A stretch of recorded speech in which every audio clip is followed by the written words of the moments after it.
Love and light, everyone. Welcome back to the Club U222. I know it's been a minute. It's always been a minute because I love to hibernate. And when God tell me sit small, tell my name call, that's what I do. Just go in the corner. I just read. I pray.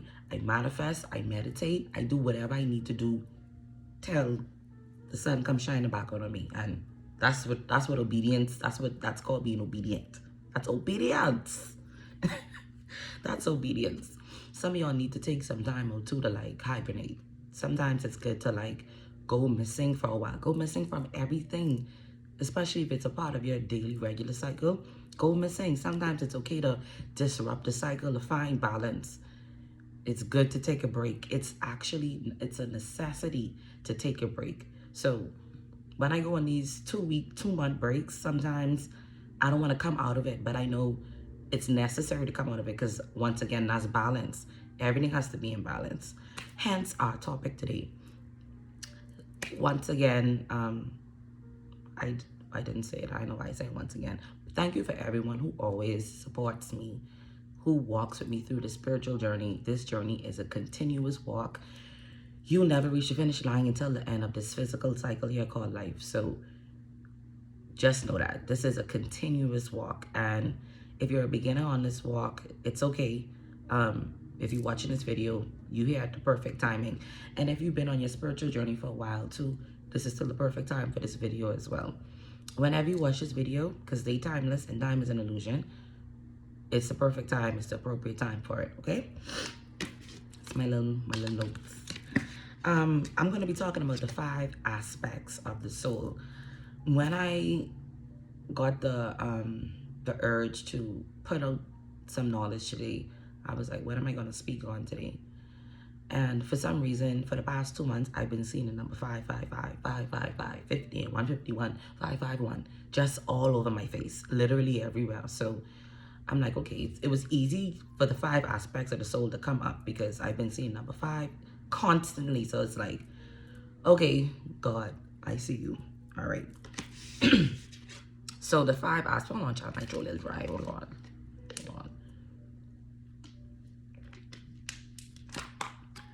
I don't know if you've ever heard about this before. This may be new information to some. This may be a reteaching of sort to some, but let's get into it. So we're talking about the 5 aspects of the soul. I'm going to explain why this is so important.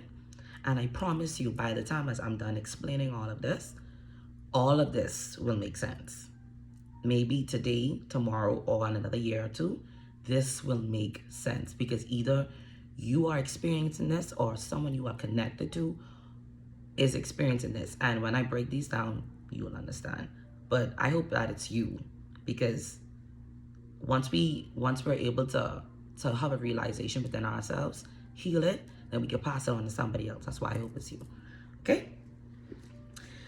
When we talk about the 5 aspects of the soul, because let me tell you something. When I was growing up, I heard the word soul, right?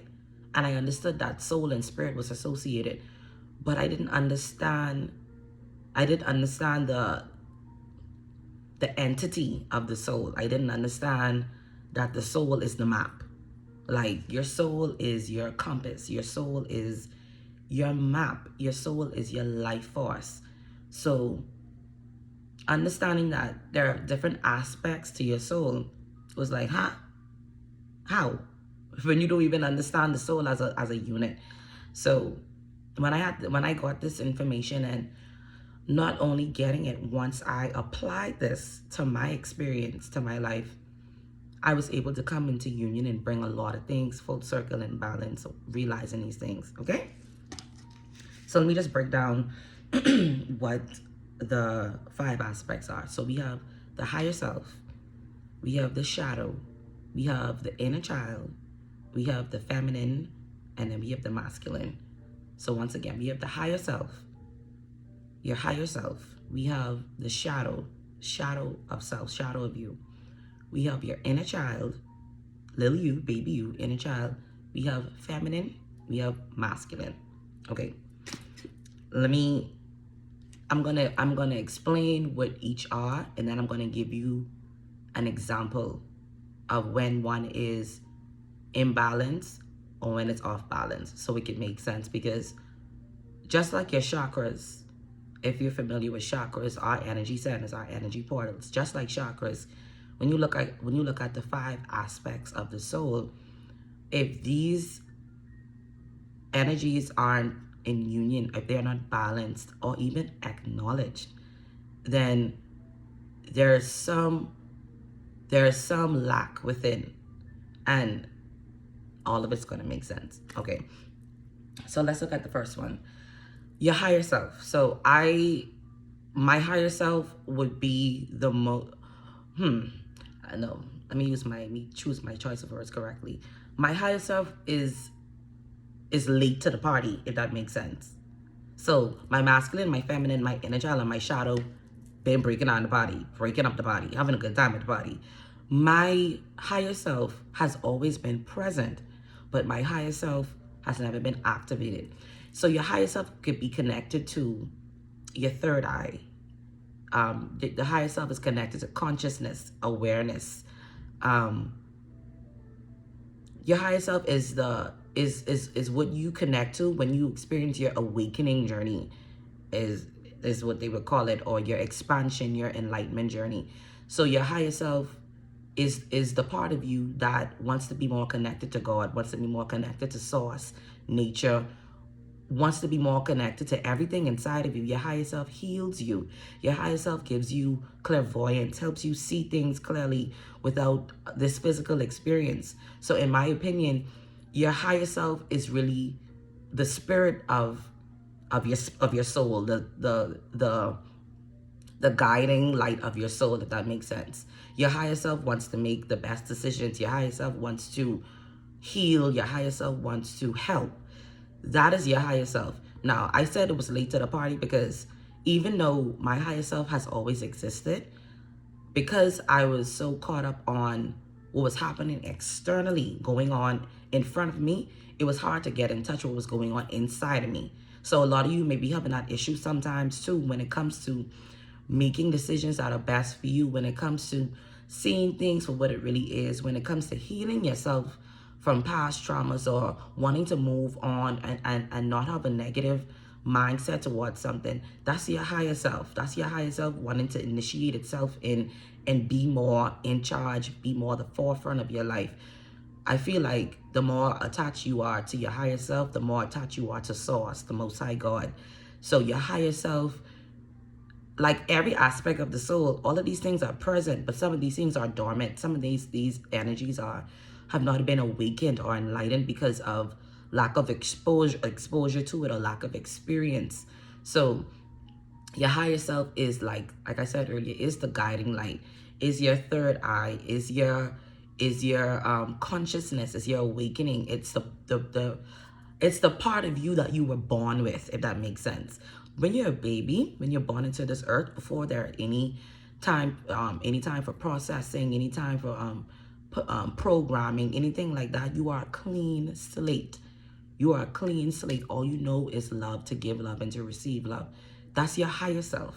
So our higher self is contaminated eventually as life goes on, when we get under certain patriarchy, and when we get into certain kind of programming, our higher self is tainted. So it's hard to be that when you have the world telling you what to do, how to think, how to look. So your higher self is what you are completely born with as a child, coming into this world as a life force.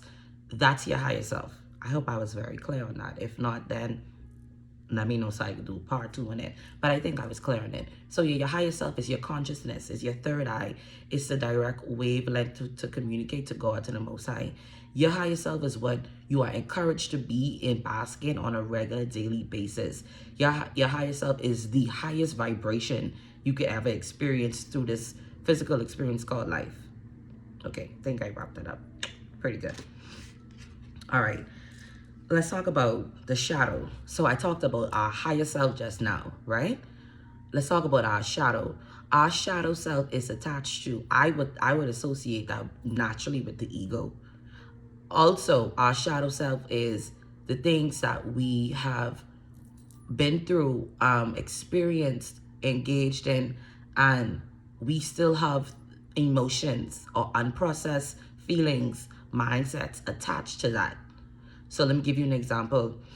An example of if well, let me just mention this. There's something called shadow work. Shadow work is basically a healing process that helps you to uncover the deepest, darkest parts of your shadow that you had to put in the back seat because you didn't have the proper guidance around you to help heal this trauma.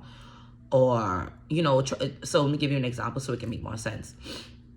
A question during shadow work could be something like, what is something that you felt like you lost out on as a child? What is something that you felt like you should have experienced? Or what is an experience you felt like you were robbed of as a child?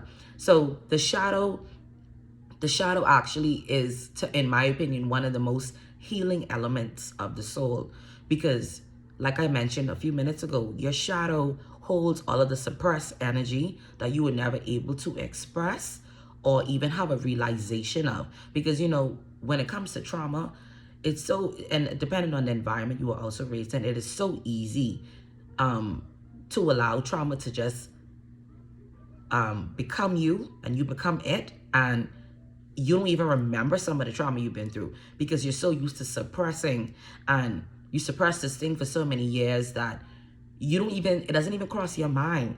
It may not cross your mind, but it's all through your body, and it's all through the way you live. Because I don't care what it is, guys. If there's ever been something that you had to suppress in your life, even though you may have not brought that back up for healing or for understanding, it still lives and thrives inside you. Look at the way you are in your relationships. Look at the way you are when you work. Look at the way you are in your friendships. All of this plays out in our shadow. Everyone has shadow work to do. And it's very important to understand that, because your shadow really is there to help you heal. To be honest, every aspect of the soul is there to help you heal. But in my opinion, because the shadow represents buried things and buried memories, buried trauma that your mind probably put in a backseat because it was so traumatic, so hurtful. This helps you to bring that to light. It sheds light on it, and it helps you to heal from it and have a better relationship or understanding with it. That's what your shadow is. Your shadow helps you to go back to the things you've been through. It digs up those old wounds. And to be honest, shadow work is very, very triggering. But it's supposed to be triggering. Well, shadow work is triggering, but when it's time to heal all of these aspects of the soul, that could be triggering as well. But shadow, once again, because it's something you had to put behind you, it's something that you were either told by someone else or told to yourself that you should not think about because this isn't good for you. So, but it doesn't matter if you bury it, it still lives in you, and it shows up every day. So doing shadow work and connecting to your shadow helps you heal these things that you were suffering from, didn't even know you were suffering from all your life. That's shadow.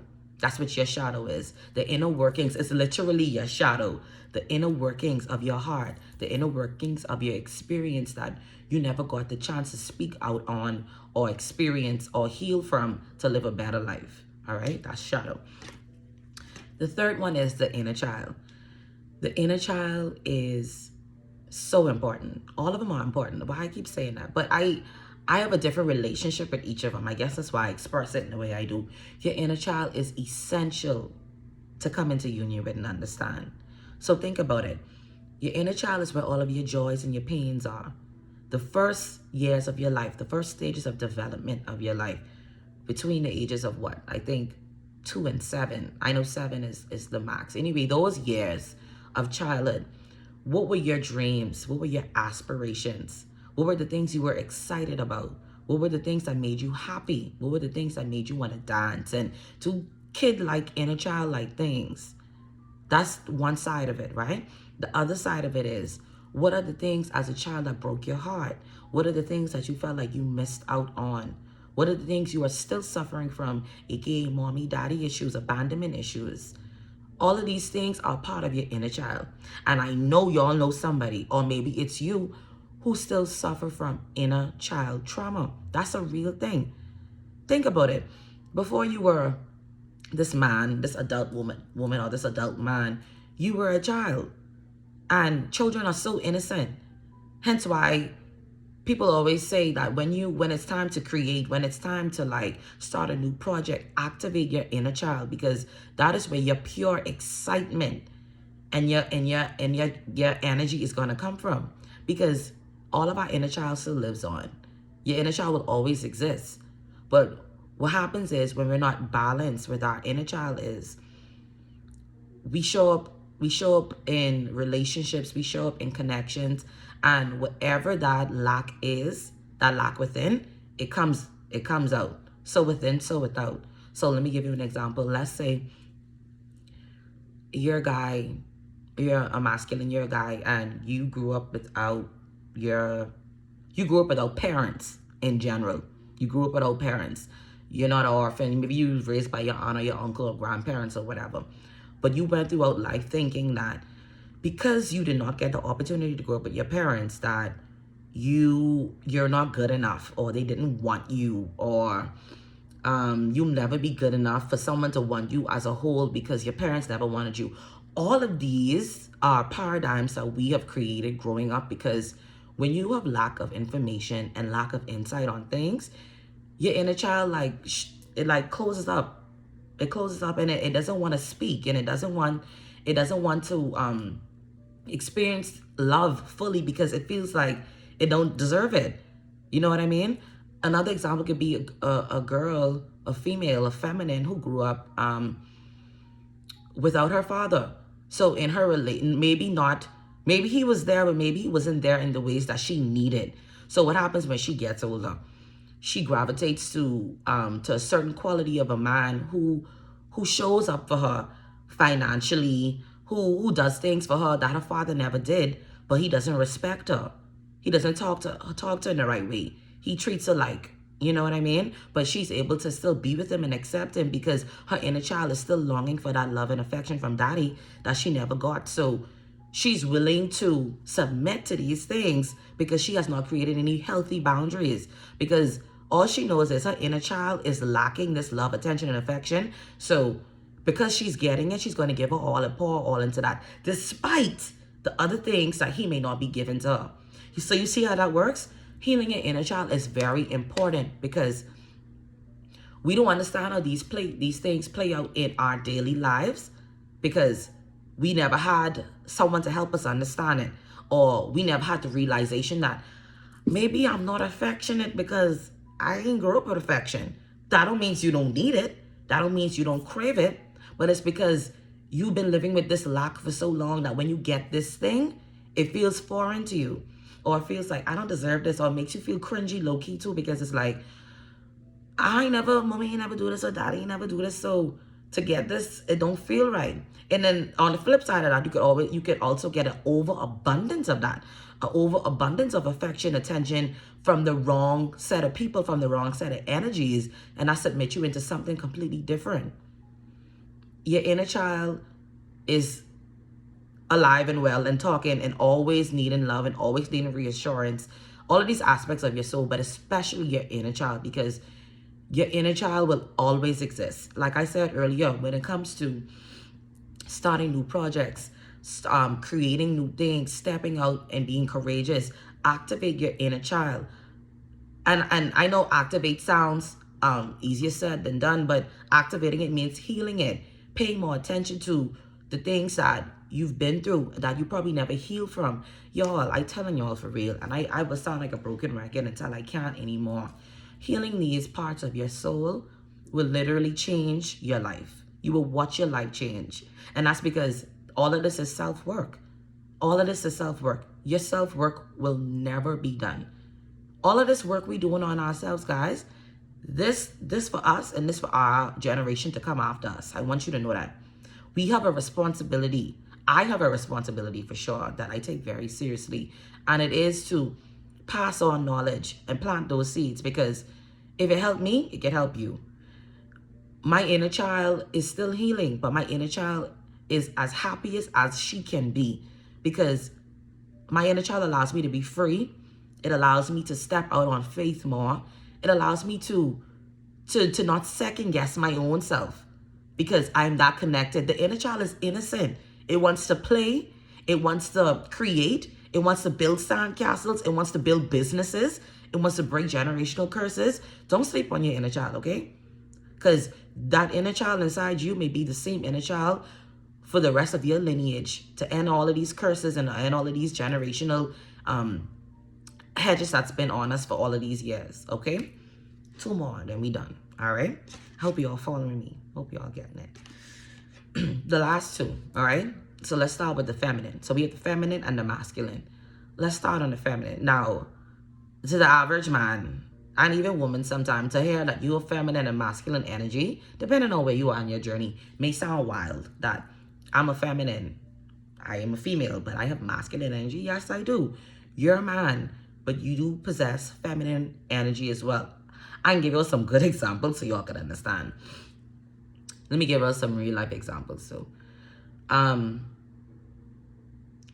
overabundance of feminine energy in a woman. So let me explain what these are first. So when we talk about the feminine energy, we're talking about the nurturing, the love, the execution. Women, feminine energy, we naturally nurture, we cultivate, we build, we birth. We literally birth. We birth babies, we birth ideas, we birth healing, we nurture, we build up, we execute. You give us a plan, we doing that out to the T. That is what feminine energy is. Feminine energy also can naturally attach us mentally to the maternal aspect of it.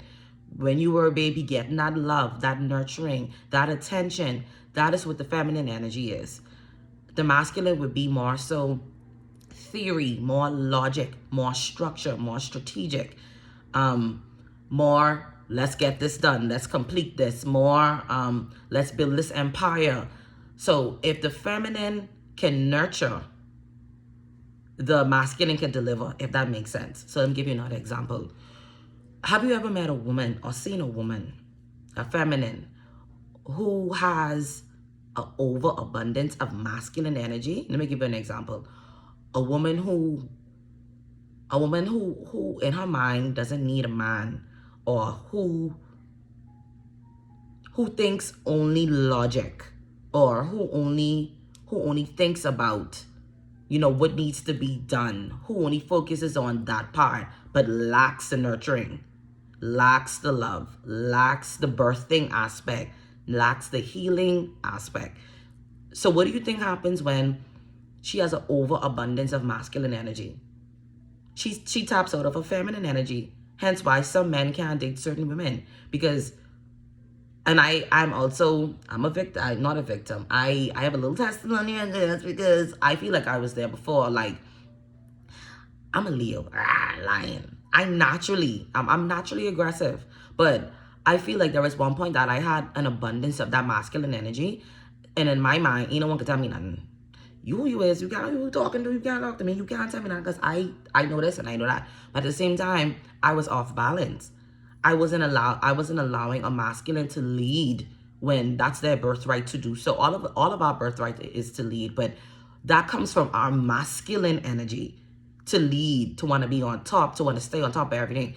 Like, yeah, you could be that, but at the same time, when God bless you with the natural masculine, you have to know when to sit back and to receive that and to accept that. That's like a couple who is married who probably is suffering right now because his wife feel like she got to take the reins on everything. And a lot of this, let me give you some context. So a lot of this comes from feminines or women feeling like they have to lead, feeling like they have to be overly masculine and have to be this because they're not getting that from that person on the other side. I would say, if you feel like that, it's off balance. It's off balance. There's no way that you should be connected to your person and you ain't showing up in the ways you need to and they ain't showing up. Like, it has to be equal. So if you are an alpha female, there's nothing wrong with being an alpha female because we do have alpha females. But at the same time, you cannot, it's off balance to be dwelling only in that masculine energy because one side is going to be neglected. What about your loving, nurturing, birthing energy? Listen, the world needs more divine feminines, okay? More divine masculines and divine feminines. But the world needs more divine feminines because If you could be so balanced in your masculine and your feminine energy, you know when to turn it off, know when to turn it off, on, you in perfect harmony. So another example, like with a divine, like with a masculine, let's say this male grew up without his father for whatever reason, only was with his mother. Now, this doesn't necessarily mean this is the only case this is, but I'm just using this for context. He grew up without his mother, but at the same time, he's very loving, he's very nurturing. He has all of these beautiful feminine qualities, but at the same time, he's never tapped into his masculine energy. So he don't want to get a job. He don't want, start things out on his own. He don't have the courage or the willpower or the force within to make these strategic, logical moves because there were certain lessons that he missed. So he has an overabundance of feminine energy. So yeah, while that may be beneficial in some aspects, in a relationship, at least he's nurturing, loving, affection, whatever, he doesn't show up in the right ways. You can't trust him because he's not showing up fully in his masculine energy. He's not taking charge. He's not, going out on a limb. He's not showing up for you in the ways you need to. So in our mind, as feminists, we'd be like, okay, when he ain't really a man. He ain't showing up for me in the way I need him to. We are so quick to class people in these categories. But what it is it's the overabundance in the feminine energy.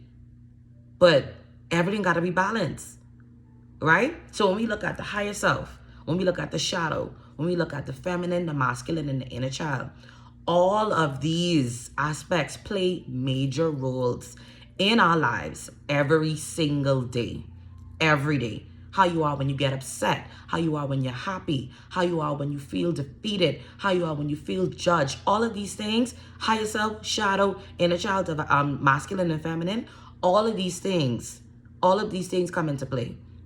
But what I want to challenge you to do is, because there's always going to be a challenge. We ain't going to have this conversation without a challenge. I challenge yourself to actually sit back and listen to the things I brought up in this video. The 5 aspects: higher self, shadow, masculine, feminine, inner child. Really just take a minute to break down those things and see how they correlate and relate to you. Because I promise you, this will make sense. Realizing the 5 aspects of my soul, and I'm still bringing all of them into harmony, into balance, because I'm living an earthly experience. I'm a human, so naturally certain things will like get me out of whack. But at the same time, understanding that that's my foundation, and then that brings me back to center, into who I really am and how I'm going to navigate or get across this hurdle. That's the importance of it. The 5 aspects of the soul help you live a more fulfilling, abundant life. There's so much healing to be done. I will not stop talking about it because I'm still going through it. But the healing that I've done, the healing that I had to, anyway, that's the 5 aspects of the soul, guys.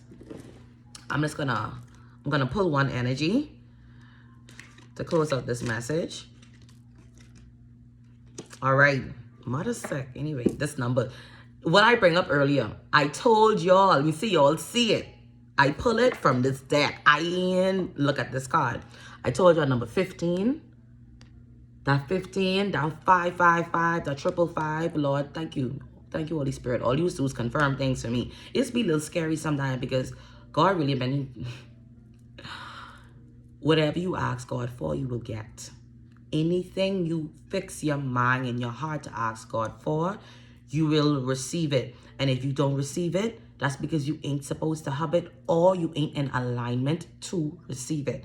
There is nothing the Most High, ask and you shall receive. There is nothing the Most High can't give you. And if you don't get it, 2 things. God has a better and a bigger plan for you, or you ain't in alignment to receive whatever that thing is. Anyway, this number 15. Number 15, Wounded Healer. This is from an African oracle deck. I love these decks because I love to pull different energies from it. And there's always something to be reminded of. Always something to be highlighted. And it's always a lesson. So let's go ahead and let's see what number 15 talking about. This 5, this 15. Don't leave me. All right. You're leaving me alone. Thank you, Spirit. I see you.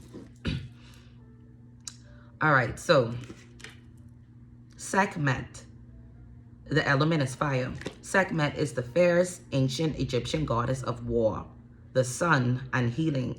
She carries the life force in her palm with the power to create or destroy. This is her guidance. Heal thyself. Everyone gets your best except you. You are a healer among your tribe. Stop putting your needs last. When did you decide to become a healer? Take a breath. Wounded healers hold sadness, rage, fears, and brokenness. Being a warrior wasn't a choice for our beloved foremothers. They did the best they could. But being a goddess warrior for us is knowing that we have the choice not to fight all the time. Here are some deep dive questions. What are your swords? The weapons you use to fight. And what are your shields? The ways you defend yourself. Dare to lay the burdens down along with your swords and shields. I just feel like, thank you. I just feel like this definitely, for me, confirms this message, you know, about being a wounded healer. Because like I said earlier, there's so much healing needed to be had. Like there's so much healing waiting to be received and acknowledged. But we don't think we need healing. You know, we live in a society that dictates to us how we should feel. And when we don't feel up to par, when we don't feel right, something is wrong with us. But shoot, if it's like that's something wrong with everybody. Because there's so much healing to be done. We've all been through so much different things. We all have different scars that we carry with us, different wounds we carry. And I mean, Miss Erykah Badu say, pack light. You ain't tired of carrying these wounds and these swords? We don't always have to fight. Sometimes it's good to submit. Submit to the journey. Submit to God. Submit to whatever this thing or things are. Because if it's beyond your control, baby, you need to submit. Sometimes all you can do is throw your hand up and give it to God, because there's so many things beyond your control that if you try to fix those things, you're going to lose your own mind. Because see, now you're trying to do what man ain't created to do. Yeah, we spiritual beings having a human experience, but it's still the Most High God who gets us through everything we need to get through. Let me just pull one more card. Wounded healer, number 15. Boy, you're leaving me alone. Yeah, I see you.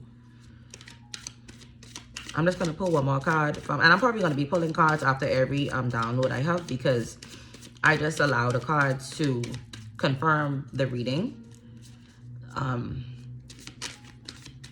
Yeah.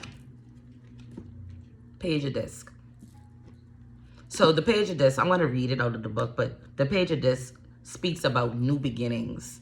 So this new beginning could be what we're speaking about today. This could be realizing that I am the co-creator of my reality. I decide when I need things to go where it needs to go. I decide when I want to heal. If you could decide when you want to suffer, you should be able to decide when you want to heal, because you decide to suffer every day.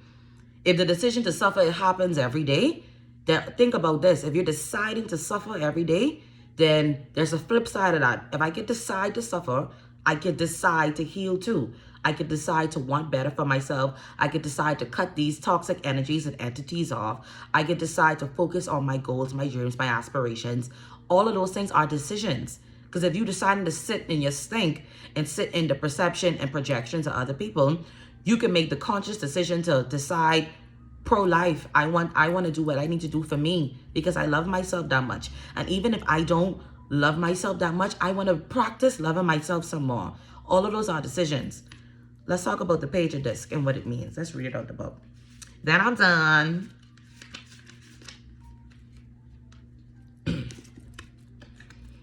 Firmly grounded in earth and in many ways down to earth.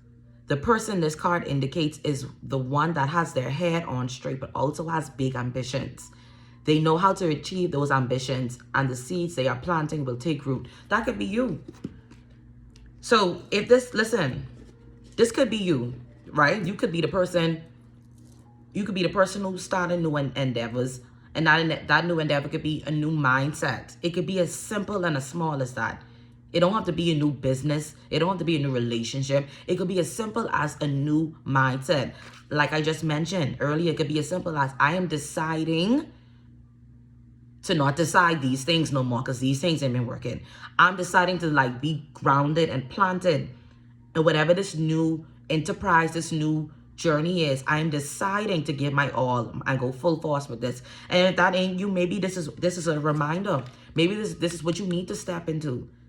Be more courageous and confident in whatever it is that you're working on or want to work on, because once you ask God for guidance, anything you ask the Most High for, you will receive it.